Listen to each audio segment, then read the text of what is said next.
everyone, welcome to Tax Sense South Africa, making South African tax simple. This channel podcast is dedicated in helping you as a South African understand your taxes, the SARS requirements, tax filing, tax deduction, refunds, and compliance without confusing you with jargon. Since it's that time of the year, tax season time, we thought in this episode, let's focus on that. Let's help as many South Africans as we can to really look at their finances before they accept their auto assessment. We've uploaded official SARS information for our hosts today, and I'll link it in the description field so that you also have it, so that we can get the hosts to help us break it down in such a way that it's easy for you and you can understand and you can take action that you need to take to make sure that you comply and you make sure that you give SARS all the relevant information. Imagine waking up, checking your phone, and realizing a government algorithm just, legally locked in your tax return for the entire year. Right, simply because you ignored a single SMS. Exactly, for 40 days. And for millions of taxpayers, that isn't some speculative dystopian fiction scenario. That is the actual reality of the 2026 auto assessment season. Yeah, it is a really profound shift in how tax collection functions. I mean, we have fundamentally moved from a system of manual, highly painful data entry to this automated system of algorithmic verification. And navigating that shift is exactly what we are tackling today. So welcome to this deep dive. Thanks, glad to be here. Today, we are pulling directly from the official SARS 2026 legislative guidelines, and we've matched that against a comprehensive compilation of essential tax filing data. Right, and historical trends as well. Yeah, because our mission today is demystification. We really need to look at this SARS auto assessment process because there's a massive paradigm shift happening specifically for the everyday working class. Oh, absolutely. Because usually, when we talk about tax season, the default posture is defensive, right? There is this heavy expectation of dread, this feeling that you are going into battle against a massive bureaucracy. Yeah, people get very anxious. Right. But we want to actively reframe that conversation today. We are not here to vilify SARS. No, not at all. In fact, the data shows that SARS is actually trying to help. They are trying to bulldoze that mountain of paperwork for standard salary earners. But, and this is a big but, that unprecedented convenience comes with a catch. A huge catch. It demands that you take active responsibility for your own financial health. Exactly. And that responsibility begins with understanding the timeline, right? Because the automated machine doesn't just operate in a vacuum. No, it operates on a very strict schedule. If we look back at historically, like in 2025, the notifications rolled out in scattered batches over a couple of weeks in July. Right, like July 7th to the 20th, I think? Yeah, exactly. But for the current 2026 tax season, the official window is highly compressed. So the dates you need to have circled on your calendar are between the 1st of July and the 12th of July, 2026. Okay, so a much tighter window. Very tight. That is when taxpayers will be notified by SMS or email that their auto assessment is actually ready. And I know a lot of people who like to get ahead of the curve. They want to log in early and just get it over with. Sure. I mean, you can certainly check your status on the SARS online query system. That's the SOQS dashboard. Right, the SOQS dashboard. If you navigate there, you will see a My Auto Assessment status icon. However, and I really want to stress this, diving in before you receive that official SMS or email is counterproductive. Really? Why is that? Well, the system processes millions of individuals. You need to wait for the notification to ensure your specific data compilation has actually been released and finalized in their mainframe. Ah, okay, that makes sense. Okay, let's unpack this a bit. Before we can even talk about reviewing these assessments, we need to look under the hood. Definitely. How exactly does SARS build an entire tax profile without you lifting a finger? It's easy to look at a completed tax return arriving on your phone and view it as some sort of bureaucratic magic. It does feel like magic sometimes. Right. It's kind of like a pre-filled grocery delivery. SARS basically looks at your usual habits, goes through the aisles, and packs the cart for you. That's a great way to put it. But it is up to you to check if they actually included the right brand of milk or if they missed something entirely. Exactly. And what's fascinating here is what they are actually putting in that cart. The mechanism relies on what is formally called third-party data. Okay. SARS isn't making educated guesses about your financial life. They have established direct, secure data pipelines with virtually every major financial institution in the country. Wow, every single one. Basically, yeah. They are pinging the servers of employers, banks, medical schemes, retirement funds, and insurers. So throughout the financial year, these institutions are essentially keeping a running digital ledger of your activity, and then they just batch upload it to the revenue service. That is the exact mechanism. They take all those disparate streams of data and aggregate them to pre-fill your return. Okay, give me some specifics. What exactly are they pulling? Well, they pull your IRP-5 directly from your employer. And the IRP-5 isn't just a piece of paper anymore. It's a standardized digital certificate detailing your exact earnings and the tax already withheld. Right. Simultaneously, they pull your medical aid certificates directly from the scheme's database. They extract your retirement annuity contributions, the bank interest you earned over the year, your investment income, and even donations you made to approved organizations. So they literally grab everything. Everything they have a pipeline for, yes.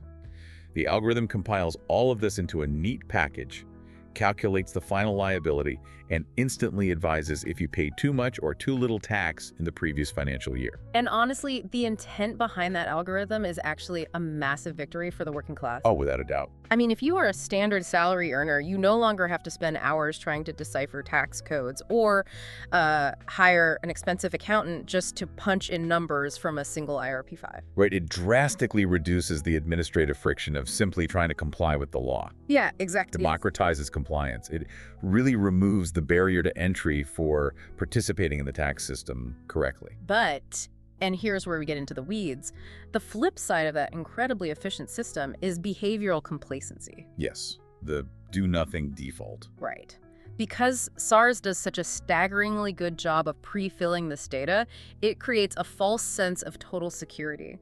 The biggest trap taxpayers fall into is simply assuming the job is 100% complete. And that is a very dangerous assumption. Well, let me play devil's advocate here. Yeah. I want to look at this from the perspective of a highly stressed, incredibly busy professional. Okay, go for it.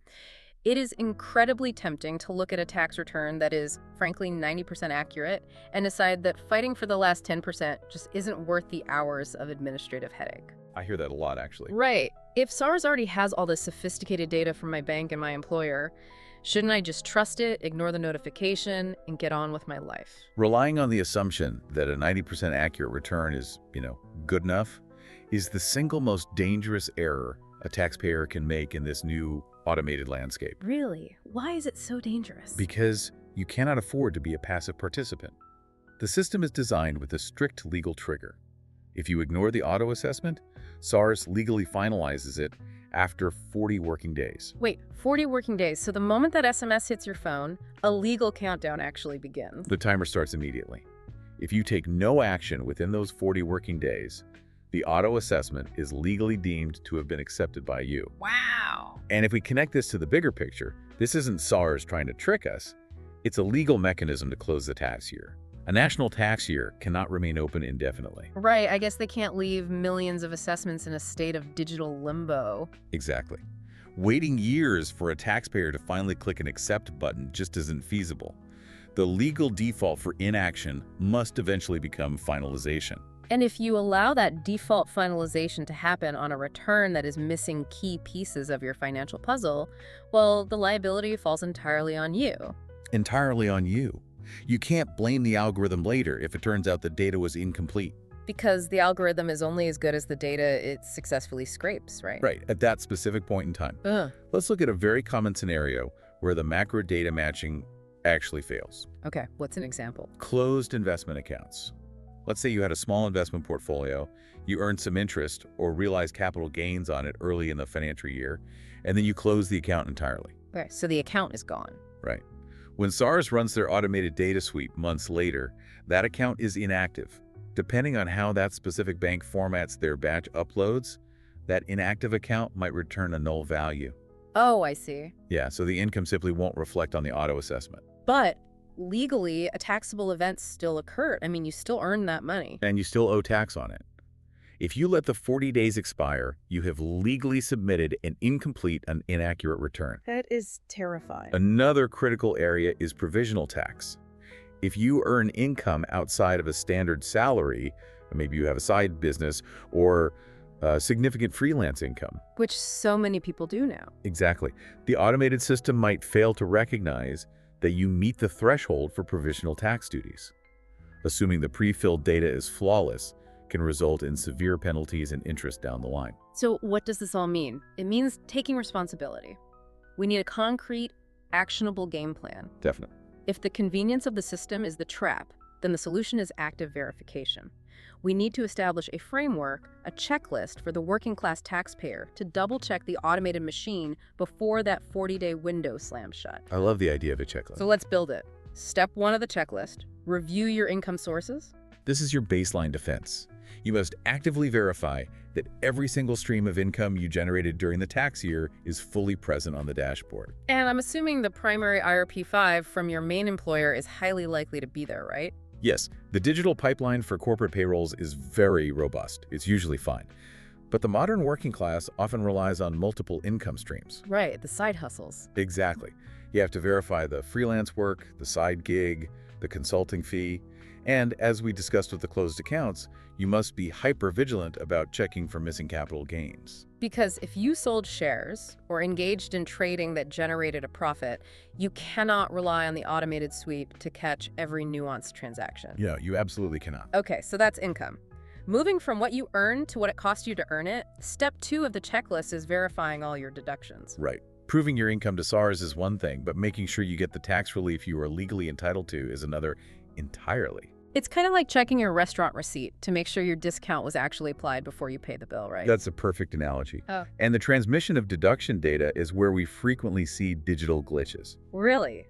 Like where? You need to verify that your external retirement contributions are properly reflected. For example, if you contribute to a retirement annuity, an RA that exists outside of your employer's standard pension fund, Okay. that data has to travel from your financial advisor's platform through the institutional servers and into the SARS mainframe. That sounds like a lot of steps where things could go wrong. Exactly. If there is a formatting error or, the delay in the batch upload, that RA certificate might not link to your tax profile in time for the auto assessment. And an RA contribution is one of the most significant tax benefits available to the working class. It really is. If that data point drops out of the pipeline and you don't manually catch it, you are essentially leaving your own money on the table. You are paying a higher tax rate simply because a digital handshake failed behind the scenes. Which is why the system requires you to act as the final auditor of your own financial life. Okay, so that's step 1, income, and step 2, deductions. But here's where it gets really interesting. Oh, yeah. Checking what SARS did manage to scrape is really only half the battle. The true financial victories, the areas where everyday taxpayers can significantly optimize their tax burden, come from understanding the system's blind spots. The exclusions. Exactly. Step 3 of our checklist, the exclusions blind spot. What are the common items that the SARS algorithm entirely leaves off the auto assessment? The exclusions are critical because they highlight the limitations of third-party data. SARS excludes these items simply because they fundamentally lack the data pipelines to know they even exist. Okay, let's break down the major ones. What's number 1? The first, and arguably the most dangerous area for errors, is travel claims. Oh man, this trips up so many people who use their personal vehicles for work. It is a massive point of friction. If you receive a travel allowance as part of your remuneration package, that allowance amount will be perfectly reflected on your IRP-5. Right, because the employer reports that. Exactly. However, the algorithm has absolutely no way of knowing how many of those kilometers were actually driven for legitimate business purposes versus private everyday use. So therefore, the system cannot automatically calculate your deductible travel expenses. Right, you have to inject that data manually. And the mechanism for doing that is a detailed, strictly maintained written logbook. Hey, I'm interrupting real quick. What the host mentioned there with traveling allowance as well as medical, that's the one thing that really people tend to not think about and add it up with their e-filing. Because they got an assessment, they just assume everything is correct. So the manual costs that you incur, you need to also uploaded so that SARS can have a look at that.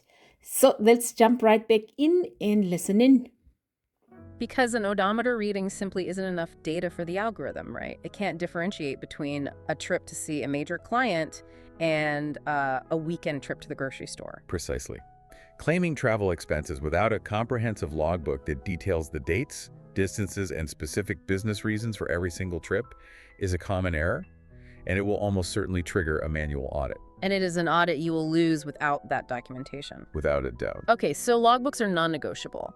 What else falls into these algorithmic blind spots? Home office expenses are another major exclusion. Okay, why is that missed? Well, the macro data system has no pipeline into your local municipality's utility billing servers. It does not know the square footage of your dedicated home office space relative to your total property size. Oh, right. It doesn't know your specific internet or electricity costs either? Exactly. If you meet the strict legal criteria for a home office deduction, meaning it is a dedicated space used exclusively for work, you have to calculate that apportionment manually and add it to the assessment. So the theme here is that anything requiring highly personalized, localized data is basically invisible to the system. That's a great rule of thumb. Which brings us to out-of-pocket medical expenses. I was wondering about those. How does the algorithm handle that? They are incredibly common exclusions. Look, SARS establishes a brilliant data link with your medical aid scheme. They see your monthly contributions and they see the macro-level claims the scheme paid out. Right, the big stuff. Yeah, because medical aids use specific tariff codes that transmit easily. Yeah. But when you run to a retail pharmacy late at night for cold medicine or, pay cash for a specialist consultation that your scheme didn't cover, that retail slip does not have a standardized data pipeline into the SARS mainframe. Wow. And those out-of-pocket expenses add up drastically over a year. But to the algorithm, those pharmacy runs literally never happen. Never happen. And you also have to consider medical dependents. Oh, like who? Well, you might be financially supporting an elderly parent or a relative whose medical expenses you cover, but who are not officially listed as dependents on your primary medical aid certificate. Oh, right. The automated sweep will miss them entirely. You have to manually introduce those dependents and those costs into the system. Okay, so that's travel, home office, and medical. There is one more major exclusion category we need to touch on, and it relates to philanthropy, right? Yes, unreported donations. We noted earlier that SARS attempts to pre-fill donations made to approved organizations. Right. But this relies heavily on the administrative efficiency of the charity itself. They have to report your specific donation linked to your specific tax number using a Section 18A certificate. And charities aren't exactly known for having the most cutting-edge IT departments. Exactly. If the charity is using outdated software or their internal administration is lagging and they fail to upload their batch data on time, that donation will not populate on your auto assessment. So if you are sitting with the physical Section 18A certificate in your hand, you must manually add that deduction to ensure you receive the tax benefit. Yes, you have to type it in yourself. Reviewing this entire landscape, from the travel logbooks to the home office calculations, the out-of-pocket pharmacy receipts, to the lagging charity certificates, it really reinforces the core mission of this deep dive. It does. SARS is not maliciously hiding these deductions to squeeze the working class. They simply do not have the microdata. No, they don't. And frankly, we probably wouldn't want them to have automatic real-time access to our local pharmacy purchases anyway. I certainly wouldn't. The responsibility to claim these specific personal exclusions is the tool the working class has to protect their own wealth. It shifts the dynamic entirely. When you receive that notification, you shouldn't view it as a final demand from an adversary. Right. You should view it as a highly sophisticated first draft. They provide the macro data baseline. You provide the microdata reality to ensure the final assessment is both fair and legally accurate. Okay, let's synthesize all of this into a clear directive for you, the listener. The 2026 tax season auto assessments will be deployed in a tight window between the 1st of July and the 12th of July, 2026. Mark those dates. You will receive an SMS or an email. When that happens, you can log into the SOQS dashboard. This system is a massive administrative relief for the working class, but it is fundamentally just a baseline. Yeah, it's a baseline. It does not become a finalized mandate until the 40 working day legal countdown expires. And remember, the 40-day rule is your window of opportunity, but it's also your window of liability. Once you are notified, Inaction is legally interpreted as acceptance. So, to navigate that window safely, you must apply our rigorous verification checklist.